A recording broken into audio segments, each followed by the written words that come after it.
All right. Hello, future PTAs. Hope you guys are doing well. Today we are going to talk about myelomeningocele. Myelomeningocele is one type of spina bifida. Spina bifida is a developmental abnormality due to insufficient closure of the neural tube by day 28 of gestation. It's in the lower thoracic, lumbar, or the sacral regions of the spine, and it affects the central nervous system, it affects the musculoskeletal system, and the urinary system. Spina bifida occulta is one type. This is where the spinous processes of some of the vertebrae have not fully fused, and the spinal cord is in where it's supposed to be. The meninges are where they're supposed to be. They're all intact. They're still in the spinal column, but there are some bones that have not fully fused. Okay, that is the first version of spina bifida occulta. There is also spina bifida cystica, where there is a cyst-like protrusion through those non-fused vertebrae. Under that category, there are several subcategories, meningocele and myelomeningocele. So meningocele is where the meninges and some cerebrospinal fluid is in that cyst, but the spinal cord remains in the spinal column and is not pushing out through that cyst. Myelomeningocele, which is what we're going to focus on for the remainder of this lecture, is where there is that cyst protruding outside of the body or outside of the spine. And within that cyst, there are meninges, there is cerebrospinal fluid, and portions of the spinal cord are actually sticking out of the spinal column into that cyst, protruding through the body. This is the most severe type of spina bifida.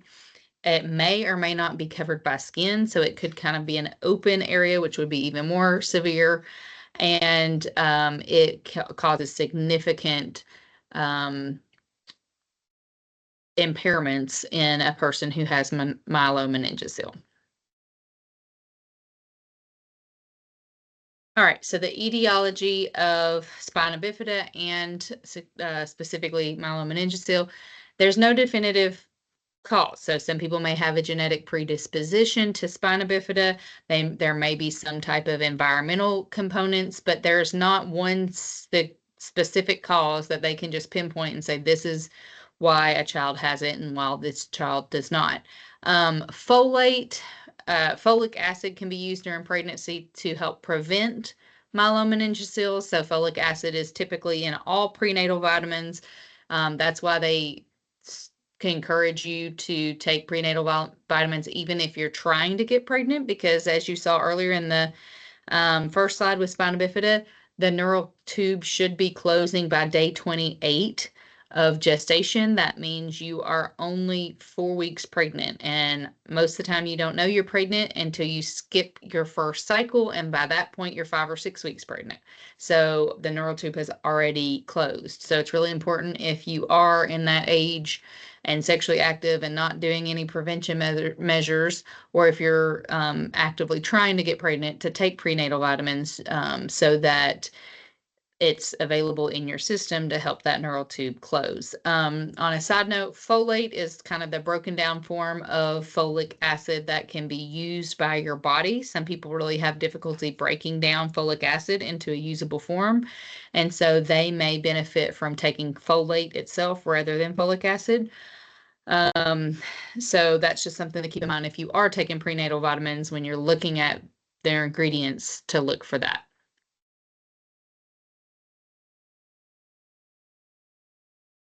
Some people are able to diagnose spina bifida prenatally. So the alpha fetoprotein is what they test for. They can test the fluid and see if that's high. So if the levels are too high by week 18 of gestation, then they'll need to do some more imaging in order to confirm that there is a neural tube defect. The neural tube is what failed to close accurately that produces spina bifida. It could fail to close on the bottom end, and that's spina bifida. If it fails to close on the upper end, then actually it could cause anencephaly, so failure of your brain to develop, and sometimes portions of the skull are even missing.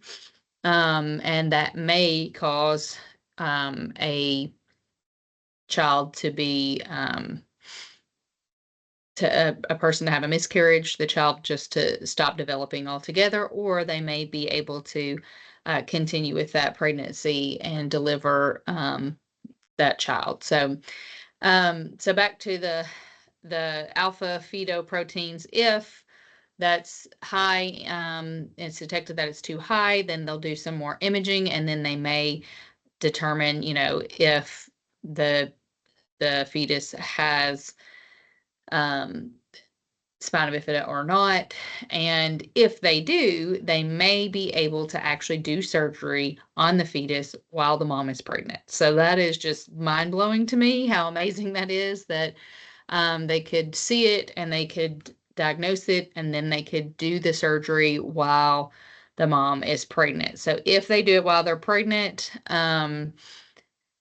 they'll repair the bulge and get the spinal cord back in place and everything like it should be. It decreases the likelihood of infection, of course. It also decreases the likelihood of developing hydrocephaly, that's swelling on the brain, which is a common thing that happens in children who have the surgery right after they're born. But it, of course, places the mom and the fetus at a higher risk. It has its own risk involved with doing a surgical procedure on the fetus. Prenatal surgeries have been associated with improved motor outcomes for the child and decreased likelihood for the child to need a interventricular shunt, an IV shunt, which is placed in the brain to decrease that pressure on the brain if they do have hydrocephalus.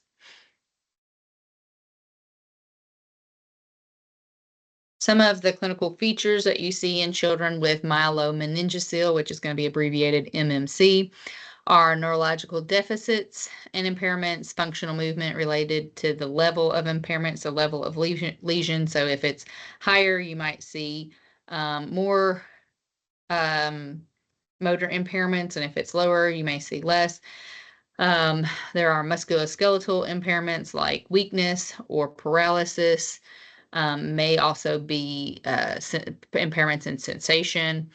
Osteoporosis, because they're not weight bearing, they're more likely to develop osteoporosis, because remember that weight bearing increases the calcium reabsorption, which is what creates those healthy bones.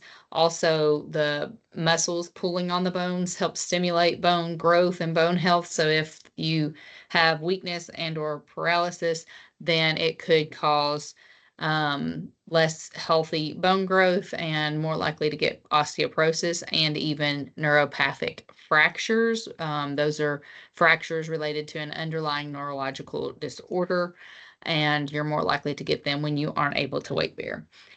Spinal deformities are common, like scoliosis, and then the Arnold-Chiari 2 malformation, which we'll look at here in just a moment. So this is one of the deformities that's common with spina bifida clubfoot. Most of the time, at least in America, the child has surgery right after, within a few weeks or months of being born. Sometimes it's multiple surgeries in order to correct the clubfoot deformity. That first picture actually shows a older child who did not have the surgery on that left foot. And that is kind of what it would look like for a child that is trying to walk on a clubfoot that has not been surgically fixed. And so I did have myself, I've had patients before that did not have the surgery. I had one specifically that had a lot of different diagnoses, and his mom just did not want to put him through that. And so both of his foot looked like that picture, but he was able to walk. You just knew he had to be in pain. Just those areas that he's weight bearing through were not made to sustain weight. And so I'm sure it was super painful, but he was able to walk even with both feet in that condition, but he did require both hands assist. This is that Arnold-Chiari malformation I was mentioning. So the Chiari-1 is where just the cerebellum is, the cerebellar tonsils is going down through that opening in your skull where the spinal cord travels, the foramen magnum, the big old hole, where the cerebellum is just the cerebellar tonsils just sagging through that, and it could cause damage and issues with the Chiari-2 malformation, which is the most common one with spina bifida. They have the hydrocephaly, so there is swelling on the brain. There's too much cerebrospinal fluid. The ventricles enlarge, which pushes on the brain matter and pushes pressure. Could cause brain damage if it's not taken care of soon. That's why that VP shunt is placed to drain the fluid, the cerebrospinal fluid, from the ventricles in the brain down through the abdomen and out of that area. But if it's not, then not only could it push the cerebellum down through the foramen magnum, but also the brain stem and even the fourth ventricle can all be pushed down through that area. So that can cause some damage and some issues within itself with coordination and different movement patterns. All right, other clinical features. So hydrocephalus, I already mentioned that. That's swelling on the brain. It could cause the head to be enlarged in a young child whose bones have not yet fused. Hydromyelia,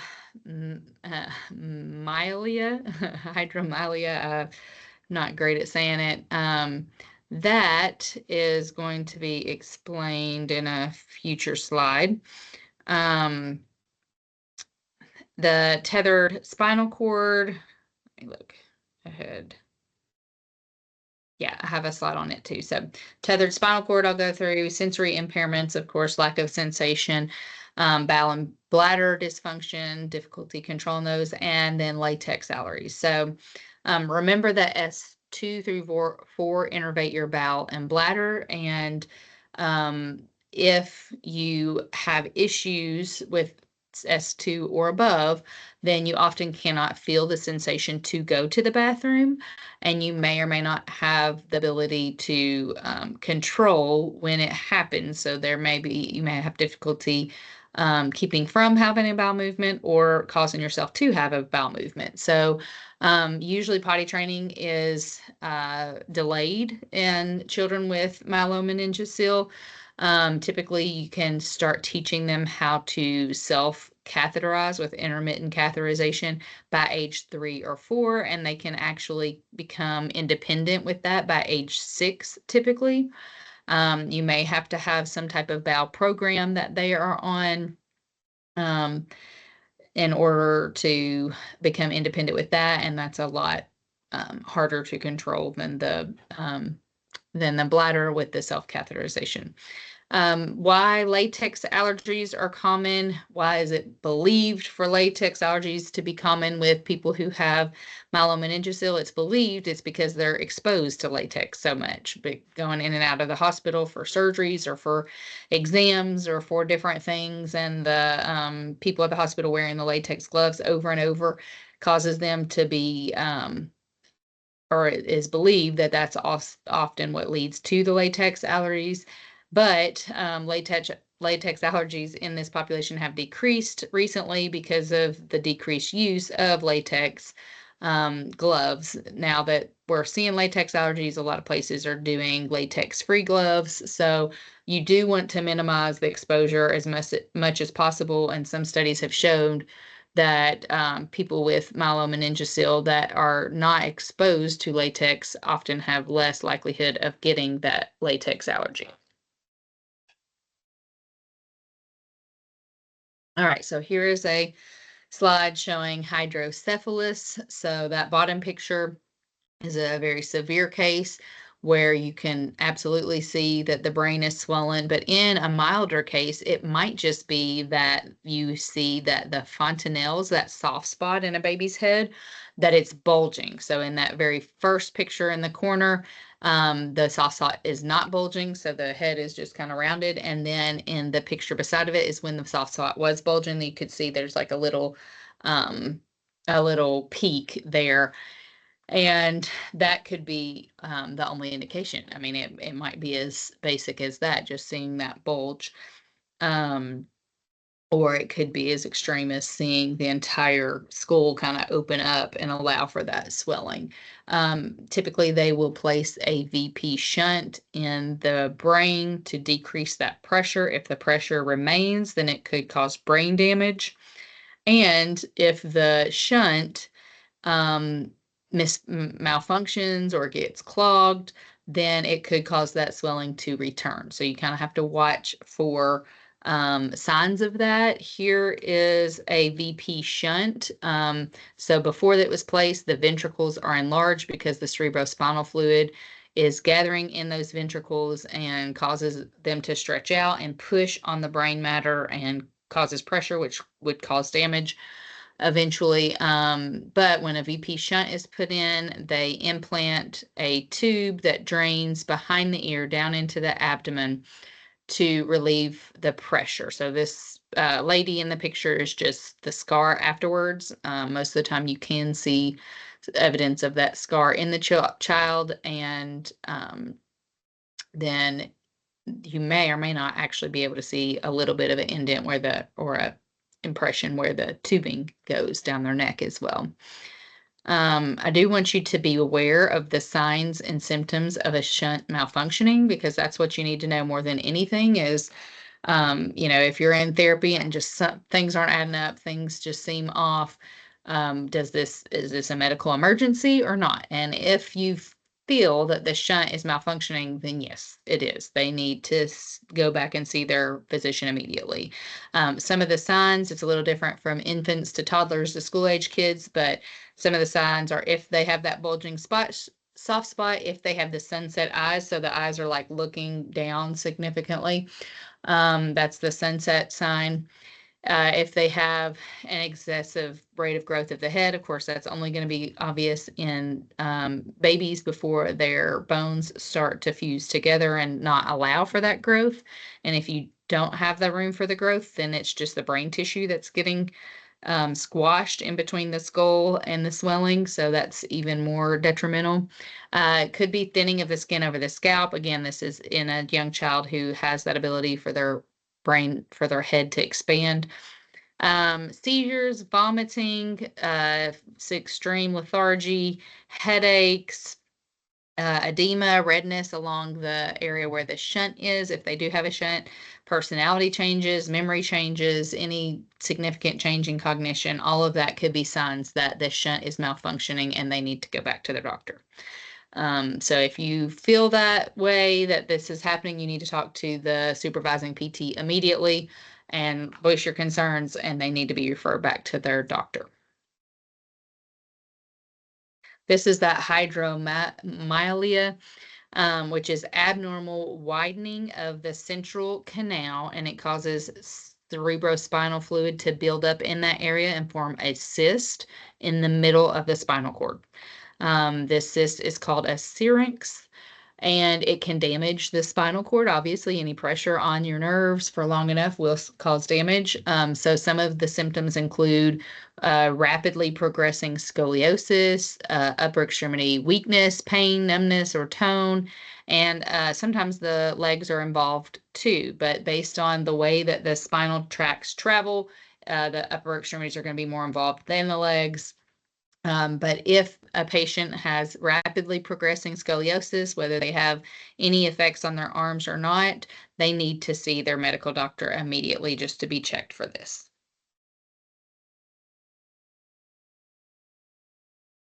A tethered spinal cord is where a portion of the spinal cord is stuck, either because of scar tissue or even like a fatty growth that develops after maybe the surgical repair of myelomeningocele, and it causes the spinal cord to be kind of stuck in that area, and so it cannot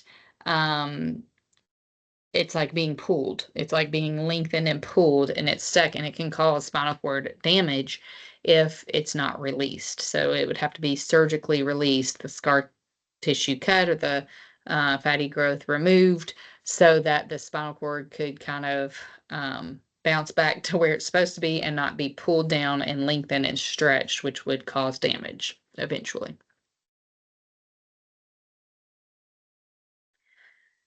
So what do we do for a patient with myelomeningocele? Initially, most of the children who are born with it, if it wasn't surgically repaired within the womb, then they are going to have surgery within 24 hours of being born. It's typically done then to reduce the risk of infection. After they have had the surgery, you need to be careful about positioning them only in prone or side lying for a while until it heals, because you would have to avoid any positions that place pressure on the surgical site. Remember, that's on the lower back, so you'd have to avoid supine and avoid sitting. And eventually, as it heals, then you can start to slowly incorporate these positions into their daily routine, into the therapy sessions. But make sure it's a gradual incorporation and not a quick, because it could cause some damage. After a VP shunt is placed, you need to avoid contact sports, lifting weights, or anything that puts pressure on their neck. So the effects of gravity, when someone has lower extremity paralysis, gravity, when they're laying in supine, gravity will just cause their hips to kind of abduct and externally rotate, to kind of fall out to the side, like the picture on the top there. With very minimum muscle tone in that area to support the hip, it could cause hip dislocation. So you have to be really careful about just lying them on their back and letting their legs flop out to the side, even once the area has healed. Also, hip flexion contractures are really common once they begin sitting up, especially, if they're using wheelchair, or if they're in that sitting position a lot, because their hips are always bent. And so putting them in positions like prone in order to stretch the hip flexors and counteract that, it's really important to help keep from getting those contractures. You also, in children that are young and have just hip joints that haven't maybe fully developed or immature, you want to avoid full abduction, adduction toward midline of the hips, because it could actually cause the hips to sublux if you do an extreme adduction of the hips. So you need to wait to do full adduction of the hips until the hip joint is a little bit more mature. So orthoses for the lower extremity may be used for positioning or for preventing ulcers and things. Or not ulcers, I'm sorry, preventing contractures. You need to watch the area and assess it often. If there is redness once you take an orthotic device off that remains for more than 20 minutes, then that orthosis needs to be adjusted so that you don't cause any skin breakdown. And, in general, if they're sitting a lot or in a position a lot, always look at that skin to avoid skin breakdown.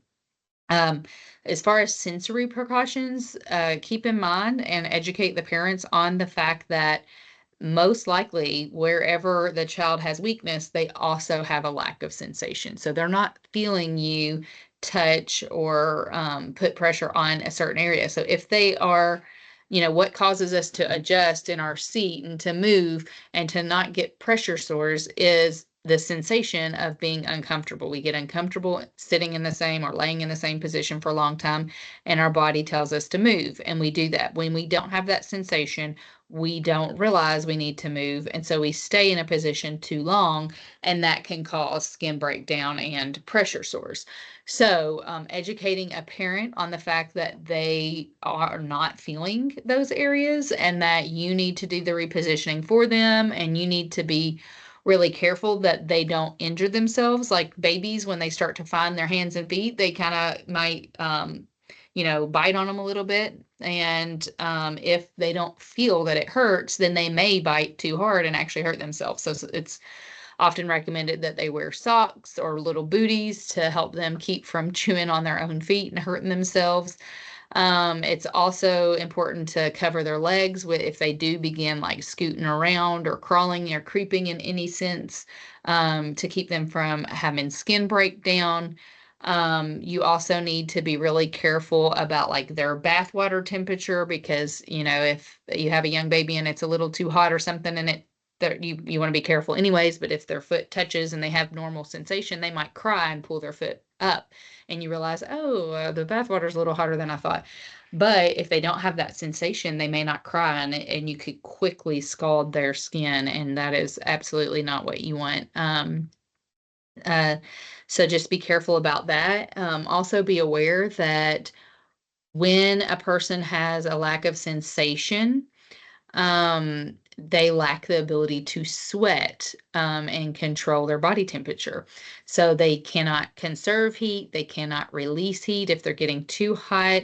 So it causes issues with temperature regulation. So you need to make sure they have the right clothing on to help them regulate their body temperature so that they're not, excessively cold or hot, because the ability to open the pores and, sweat and release body temperature, or the ability to kind of constrict and conserve body temperature is not there. So they have harder time regulating their temperature. And then, of course, one of the areas that we want to focus on, besides most of the other stuff we've been talking about, is patient education. But we also want to educate a caregiver and teach them how to do range of motion in order to prevent contractures.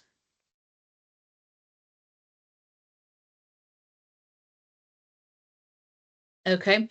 So when we are promoting sensory motor development, we are kind of helping them gain head control and trunk control, helping them with writing and equilibrium reactions, helping them in various positions like sitting and acclimating to upright and weight bearing and developing this strength so that they can eventually get to a place where they're able to be more independent with those activities. Mat mobility is big, standing frames is big, adjusting to upright is huge. In the book, it mentioned, holding them in prone, especially like when they're healing, that you want to make sure you're still providing the amount of head support that they need, because remember, a lot of them aren't, babies in general at an infant stage, they often do not have head control. And so you don't want their head just kind of flopping around. So that's why I have that bottom picture of a nurse or someone holding a little tiny baby. They're giving the right amount of head support so that they're still in that prone position and you're not holding them in a way where you're putting pressure on that surgical site, but also they are supporting the head and neck, as needed.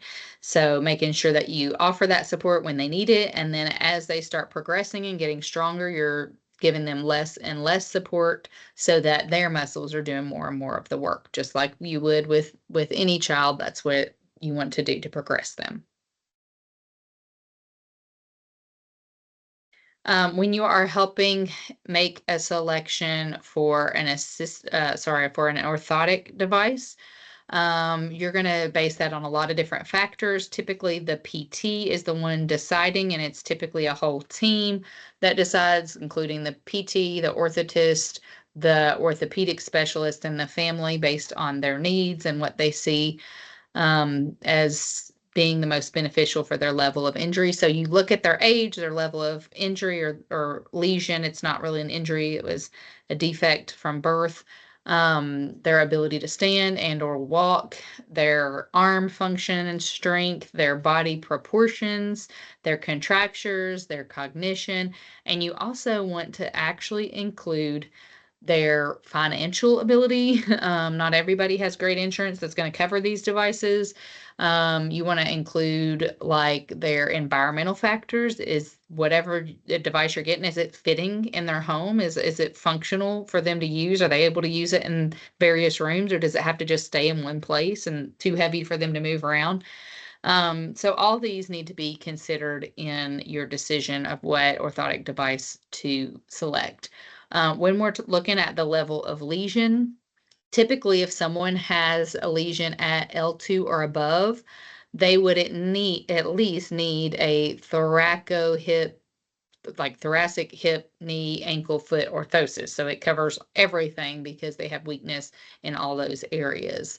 If they have a lesion at L3, L1 to 3, then they may not need the thoracic component, but they'll need probably a hip, knee, ankle, foot orthosis or a reciprocating gait orthosis. Level 3 and 4, they typically need a knee, ankle, foot orthosis because there's still some significant quad weakness that they may need the knees to be locked out externally instead of their muscles being able to do it. And then typically at L4 and 5, it's just an ankle foot orthosis and AFO that keeps them from having that foot drop and tripping over their own foot. If it's S1 and below, they may not need a orthosis at all, or they may need some type of foot orthosis or submalleolar support or something like that, but nothing. So you want to go with the least restrictive device and the most beneficial, just depending on what muscles they have available and their level of lesion. Some of the common ones are the parapodium, which this little guy is standing on. I hate that it cut some of the picture off um, whenever it formatted it, but that's just, you're kind of standing upright, getting used to that weight bearing. The reciprocal gait orthoses, that is basically when you rotate your hips in one direction, it automatically progresses that leg forward. So you don't actually need muscle control throughout the legs to progress it on your own. It's just moving, the act of moving the hips is causing each leg to progress forward.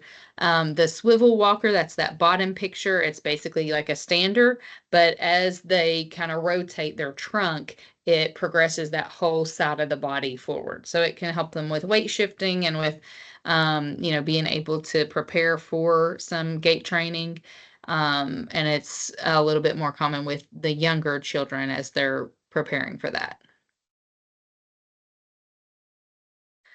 Some more impairments that we see that are more common with people who have myelomeningocele are upper extremity function. So about 2/3 of children with myelomeningocele have upper extremity impairments such as lack of coordination or timing of movements.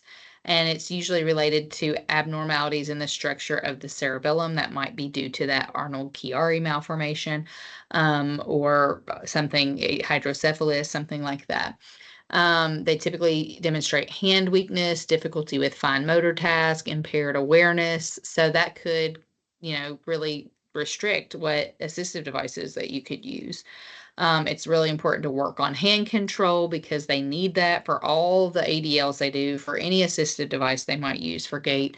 And they may really need to work with an OT. Remember, OTs are really more specialized at upper extremity and hands than the average PT. Of course, a lot of PTs, they absolutely can specialize in hand therapy or in anything related to the upper extremities, but it's always good to have two disciplines working on similar things to get kind of different perspectives on how to treat the same ailment. Then cognition. So a lot of children with myelomeningocele have cognitive deficits, and they show deficits in their math and their level of executive functioning, their ability to problem solve, their ability to stay on task and sequence actions. Um, Most likely their intelligence, their IQ is either in the low normal range or in the mild intellectual disability range. And so that might affect their ability to master some of the skills that we may be trying to teach them in therapy. Their vision problems and visual perception are very common.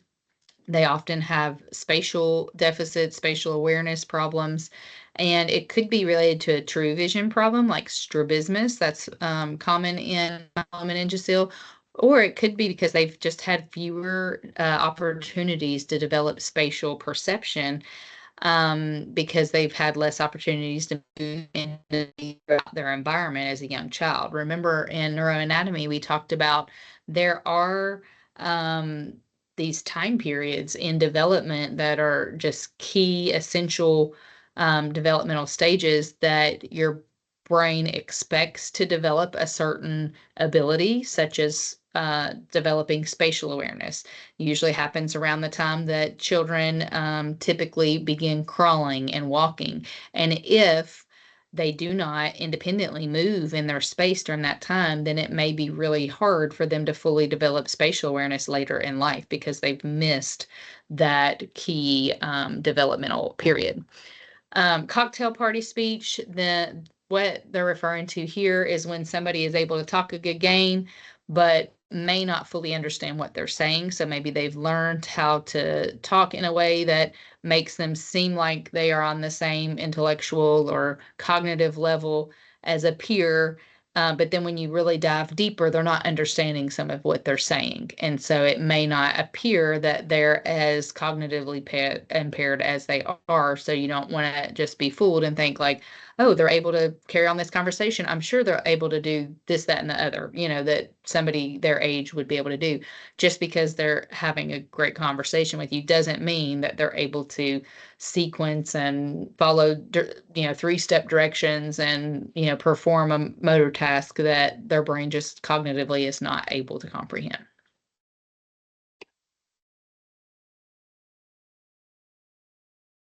Some of the principles of gait training. So we always start with weight shifts. You may need to start them in a standing frame and just lean them to the side so that they can work on core control and neck control in various positions. Often they begin ambulating in a parapodium first and then move on to a less restrictive device. So typically from there, they might move on to parallel bars if you have some that are low enough, or to a walker. You, of course, if they're in a standing frame, don't ever leave a child unattended in a standing frame. It could fall over, so be very careful about that. You may even just hold the patient's hands and have them start walking while you're holding their hands, like a lot of people do when their baby just starts to walk. That can be very beneficial. You want a child to be independent with one orthosis or one assistive device first, fully independent before you progress them to the next. And you do not want to progress both at the same time. So you could either progress them to a more energy efficient orthosis or progress them to a less restrictive assistive device, but you don't want to change both at the same time. That's just too much. So just kind of like with a weight training, you don't want to increase the weight and the reps at the same time, just one or the other. It's the same with orthotics and assistive devices. You don't want to take away their stability in two areas, their stability from the orthosis and their stability from the assistive device. Just remove it in one area and challenge one area before you change the other. Make sure they're independent before you change the other. So swing through gait pattern is your most efficient, but it does require loft strain crutches in order to be able to accomplish that swing through gait pattern. And typically children must be at least at a minimum of 3 years old before they can successfully begin using loft strain crutches. So you don't want to start them too young, but also you want to, with any patient, give them the least restrictive device, the device that makes them most mobile and gives them the most independence. If a child can move each extremity separately, then they may be able to do a 4-point or a 2-point gait rather than that swing through. But you always want to start them, and this is for every patient, your gait training, on a level surface, on even surfaces, and eventually progress to uneven. So uneven includes outdoor surfaces, it includes ramps, it includes uneven pavement, it includes curbs, stairs, grass. So remember, that's a lot more difficult. So don't, train them in an indoor even surface and then be like, okay, now go walk on the baseball field and you'll be fine. I mean, if you haven't done that in the clinic setting, then you need to slowly progress to that. All right, some of the considerations that we need to take into consideration when we're treating a patient is their level of ambulation. So their functional level of ambulation is linked to their motor level. So those who have involvement at T10 or above rarely ambulate as teenagers. So they may be able to walk some when they're growing up, but they're typically by their teenage years not able to keep up with their peers without wheelchair mobility. So typically they will transition to wheelchair mobility by their teenage years in order to keep up the speed that they need to do to be with their peers. People who have involvement at L4 and below are typically community ambulators all the way through adulthood. So not only do they learn to walk with an assisted device, they're able to typically continue walking with that assisted device and not need wheelchair mobility for community ambulation as adults. If they have around an L3, it really depends on their quad strength. And if they're L2 and above, typically they'll ambulate some within their home environment, but use a wheelchair for community ambulation. So that's kind of what we're expecting based on their level of lesion, whether or not they will ambulate as adults. Early wheelchair mobility does not decrease the likelihood of them walking. So that is a concern with some parents is I don't want my baby being put in a wheelchair and then they'll never walk. I don't want you to give up on them and think they'll just never walk. No, whether they start out at a young age having a wheelchair or not, it does not change their likelihood of being able to walk later in life. But what it does change is it gives them the ability to explore their environment, which I have repeated over and over is huge in your development of spatial awareness and of confidence and independence with mobility and all those things. And so it does enhance those abilities and allow them to develop those independently and in a more functional way than keeping them from wheelchair mobility. So it's highly recommended to have any type of it doesn't have to just be a wheelchair. It could be a scooter. It could be like one that they lay on, something they lay on that has wheels on the bottom and they pull themselves around with their hand. It could be look very a rolling seat. It could be anything that they can move on their own at a young age really helps develop those areas. So strength, flexibility, endurance, keep in mind that pretty much all of their functional mobility and their ADLs are going to require arm strength. If the legs are affected, then their arms are what they're relying on. So a lot of our treatment can focus on, arm strength, mobility, trunk strength, so that they have the ability to progress their functional mobility. You do want to be careful about placing repetitive stress or excessive stress or overuse on the joints because, again, that weakness decreases the joint stability and puts them at a predisposition to be more likely to have joint injuries.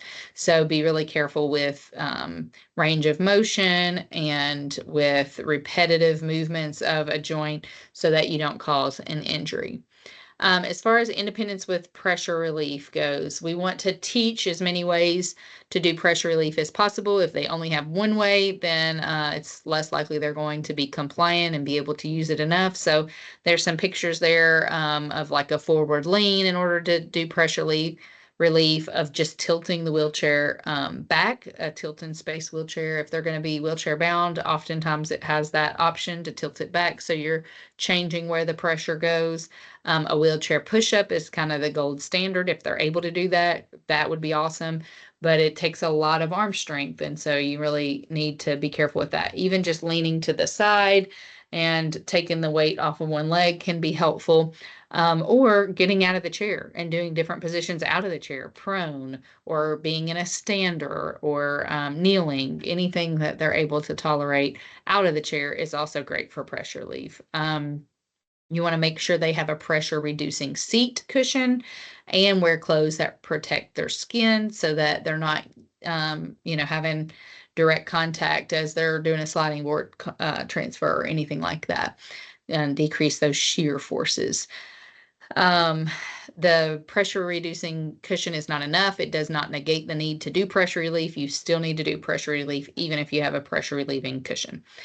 And then independence with activities of daily living. So you want them to inspect, back to the pressure relief, let me say this quickly, but inspect their skin at least twice a day. You can teach them how to do it using a mirror for signs of skin breakdown, that redness that doesn't go away within 20 minutes. You also want to teach caregivers and things how to do that, and then keep helping them be as independent as possible. Um, One of the things the book mentions is that sometimes parents don't believe their child will develop the ability to or have the capacity to do certain things, and so they may not encourage it. Like, I'll just do it for you. I'll just help you get dressed. I won't, make you participate. But helping having a child participate as much as they can and do as much for themselves helps them become more and more independent as adults and as they grow. So, although their ability to do assist activities of daily living, ADLs, independently comes at a later stage than their same age peers, typically they are able to do more and more if they are taught. So you want to teach them transfers, all different surfaces, their bed, their wheelchair, the toilet, so that they have as much independence with that as possible, and help them build the core and the head strength and the neck strength that they need to maintain certain positions so that they're able to tolerate those for ADLs. All right, in later stages of physical therapy, we want to reevaluate their ambulation potential. So, one of the sad things and hard things with this population is sometimes they may walk early on in life and then they go through puberty and they start developing more body mass and they go through different changes, and they may actually be less likely to walk as adults than they were as children. One thing to keep in mind is typically people with myelomeningocele go through puberty at an earlier age than their peers. They often stop growing earlier than same age peers, and some of the long term functional level of mobility cannot be determined until they stop growing. So once the bone growth has stopped and their skeleton is mature, then we can often determine, what do we see long term? Do we see that they're going to be use a wheelchair for community mobility, or are they able to continue walking for that? So when they are adolescent and they are going through different changes in their body, some of our goals are just to maintain their level of function, to prevent any complications, to promote their independence, whether that's by using a wheelchair. They may be more independent by using a wheelchair and they've been walking for years, but now they just can't keep up the amount of distance that's required to walk from one class to another, or the amount of energy it takes to now move their body that's heavier than it used to be. So promoting that independence, the helping them with perceptual motor problems, with maybe um, inaccurate ideas of what mobility they're going to be able to accomplish, provide what assistive devices they need at that stage, promote their self-esteem, promote social and sexual adjustment, um, to help them become as independent as possible. So some of the developmental changes that occur that may contribute to the loss of mobility, or to being more likely to transition to wheelchair mobility at this age, are body growth, body composition changes, progressions in their neurological deficits, immobilization, like they have a surgery and they have to be immobile for a while and then they lose strength or gain weight, progression of spinal deformities like scoliosis or other deformities, joint pain, ligament laxity. All of those can cause them to be less mobile than before once as they're growing. Some studies found that children and adolescents who had less severe impairments actually had more social and emotional problems than those with lower levels of executive functioning.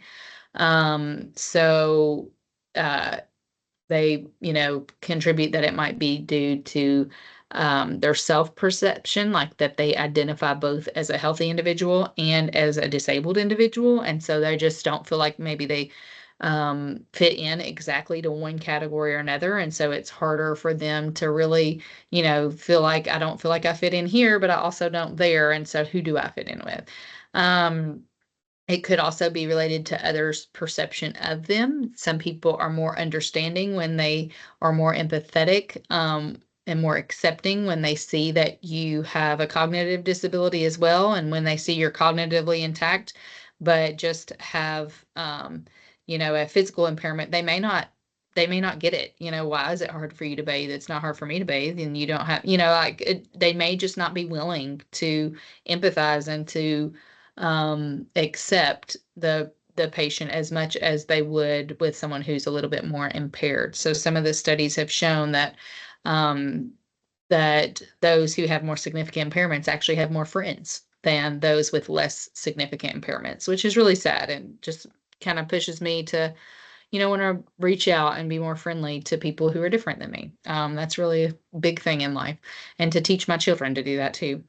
If a patient does transition from ambulation to wheelchair mobility, they often have an emotional response. It's really hard to deal with that. I used to be able to walk from here to there, and I just can't anymore, and I do not want to accept it.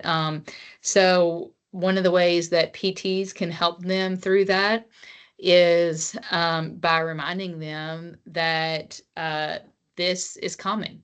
This is a very common thing we see with other people who have myelomeningocele.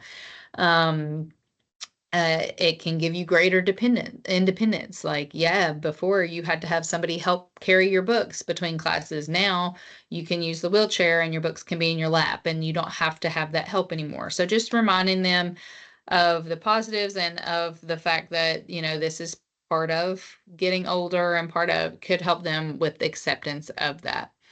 Environmental accessibility, although the Americans with Disabilities Act attempted to make all public buildings, programs, and services accessible, remember and keep in mind that a lot of places are not fully accessible. I have seen places where it's like, oh, here's a handicap parking spot, and then it's a curb, like with no, you have to jump the curb to get on the sidewalk to go from that handicapped parking spot inside. So, there's a lot of places like that where they say they're accessible, but you hit the button and it doesn't do anything, or you go up the ramp and then at the top you still can't get in the door because it opens the wrong way. So just keep that in mind, that although a place says it's accessible, it oftentimes is really still difficult to get in and out independently, and that may just be just enough there to discourage somebody from getting involved in social events or in things that they would be interested in doing because they're not sure if it's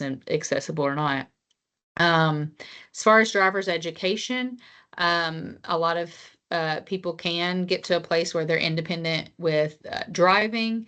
It's important for us to practice car transfers, including helping them learn how to get their wheelchair in and out of the car independently if they're wanting to drive independently. They may need hand controls.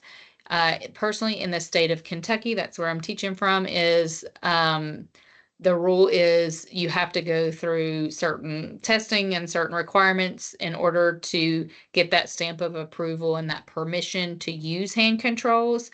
And the unfortunate thing is once you have that permission, you can never use foot pedals again. So it's all or nothing. So either you're going to drive with hand controls for the rest of your life, or you're going to figure out a way to drive with your feet for the rest of your life. And there's not a back and forth. So for somebody who has weakness, but not necessarily paralysis in their legs, and they're able to use their legs and would like to be able to have hand controls in their car, but take their mom's car if they needed to just go for a quick trip, they cannot do that. They can't do the back and forth. So that's something to really consider if you're urging a patient to learn how to use hand controls or to go through that process of getting approved, because once they go, there's not any coming back. Every vehicle they ever drive in the future, they will have to get modified to have hand controls. All right, so into adulthood, it's as they're growing, it's even more important to continue stretching and um, making sure that they are not developing contractures. As a person is going through a growth spurt, it's especially important to stretch their low back extensors, their hip flexors, their hamstrings, their shoulder girdle to keep them from developing contractures. More pressure sores are actually seen in adolescents with myelomeningocele because their body weight is increasing. So then there's even more pressure on the areas. The parents may be less involved. They may become more independent and less strict with adherence to their pressure relief protocols. In general, if you have a tween or a teen, they like to kind of think, oh, it's not going to happen to me. My mom said to do this and not to do that, but that's never going to happen to me. And so, that mindset is easy to say, I'm not going to develop a pressure sore. I'm however many years old and I've never developed one yet. So why do that every 15 minutes? So it's more likely that they may have a mishap because they're not being maybe governed as much on doing those pressure relief. Also, evidently adults, this is what your book said, evidently adults develop a pattern of sweating around their butt that develops in adolescence. And so there's more butt sweat, which causes more likely to be skin breakdown. So anytime there's moisture down there and you're sitting on that area, wetness just causes the skin to break down more quickly. So another thing to remember is endurance activities. It'd be great for someone in their teens or early adulthood to get involved in sporting events, in wheelchair sports, in swimming, to do wheelchair sprints, to do any type of exercise activities that they're able to do to develop that endurance and to keep from weight gain. This population has more likelihood of gaining weight and of having difficulties with staying in shape because of the developmental issues that they do have. So that's really important during this stage to take that on themselves and determine that they're going to remain healthy and remain in shape. As a kid, we're just motivated to move, and we lose that motivation as we get up older, and so we need to keep that motivation in order to stay healthy. As far as hygiene grows, as a child grows and they go through puberty, hygiene becomes more and more important and more difficult. For a female who's been doing a catheter in and out her whole life, and then she starts menstruating, it's going to be a lot more difficult and a lot more challenges to keep that area dry and clean and not develop a type of infection. Also, keep in mind that adolescents in general are typically body conscious, and those with bowel and bladder dysfunction can cause a lot of additional stress. They may have more of an odor if they're wearing a diaper. There is a lot less social acceptance. It's fine for a little one to wear a diaper, but as you're getting older, you don't want your friends to know that you're wearing a diaper, or you don't want to have a bowel movement on yourself that you couldn't help, that you had no clue was coming in the middle of public and somebody smell it. It's so that causes a lot of stress for a person that's going through that and not sure, and it may cause social anxiety and make them not want to go places, or be careful where they're at because they're not sure when a bowel movement is going to occur, or not sure when they're going to need to catheterize themselves or whatnot. Poor hygiene often leads, or poor ability to control the bowel and bladder, to confidence issues and social issues. UTIs are really common in this population. So you just have to, be aware and be encouraging towards a patient, maybe provide them with resources or something on how to do a bowel or bladder program, or to stay clean or whatnot during those times. Another thing to keep in mind is that they may or may not have sexual function. It just depends on their level of lesion. So that may be a big issue. That wasn't an issue when they were young. Maybe they're getting to an age where they're wanting relationships, but that's maybe a barrier to that. So socialization can be really difficult. And they're getting to a stage where they want to be more and more independent, and they may or may not be able to live independently, just depending. But ideally, vocational planning and counseling should begin at least by high school, if not earlier, to determine, what is the plan? Are you, how are you going to support yourself? How are you going to move from this to that? How are you going to do all these things independently if you do move out from your parents' house, or if you do try and live independently or have a family of your own. Several studies have been done that have found that there's lower percentages of people with myelomeningocele that live independently, and lower percentages that find employment, and lower percentages that get married and have children. And so, it's just their independence is everything. If you are able to get them more and more independent, then it's more likely they can live independently and start a family of their own if that's what they want, or work independently. But if they're relying on help from a caregiver for everything, then they're restricted on what they're able to do. Quality of life. As far as a PT standpoint, ambulatory status and physical function greatly affect the quality of life. So if you are able to get somebody independent, then their quality of life is going to improve greatly. If they are not able to get independent, then it may decrease that significantly. So keeping that in mind when you're making your goals and when you're helping somebody, that, what you're doing matters. What you're doing gives them a better quality of life, a better chance of getting a job, a better chance of, moving out and living independently. So all of that is huge in physical therapy. All right. I appreciate you sitting through this. I know it was a long lecture, and I will see you in the next one.